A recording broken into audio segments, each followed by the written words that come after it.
हारिमु आफादनि चिरां डिस्ट्रिक्टनि सिङाव थानाय सान्थिपुराव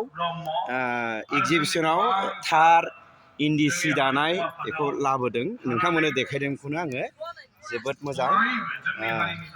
बिनिफ्राय एम्फौआ नै बेयो नै दा गिदिर रायजोफोर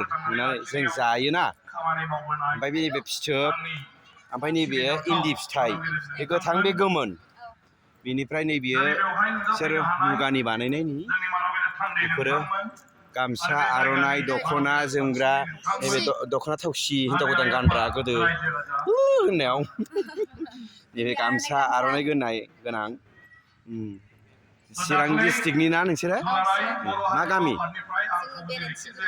बेलेन्सिगुरि बबे साइडथिं जायो बेयो खोलाथिं ना आदसा जोबोद मोजां बिथांमोना गावसिनि आखाइजोंनो दानाय गावसोरनो सोंनानै लुनानै दानाय बेफोरखौ बे एगजिबिसन बादि फानगोनबो प्राइस दङ बिथांमोना बेखौ फानदों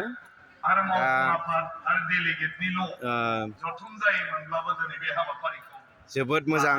समायना उन्दैफोरनिबो गस्ला बानायदों आं बांसिन नैबे इन्दि जोमग्राखौ मोजां मोनबाय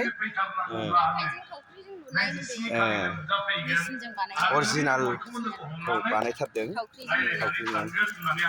जियानो मोजां दाम गोसाबो जायो बेसे जागोन जोमग्राया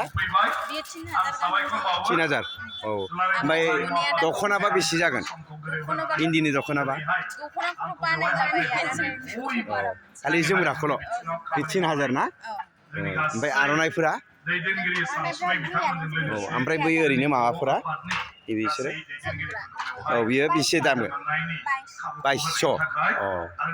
बारा होआखै दामखौ दे गोजोननाय थाबाय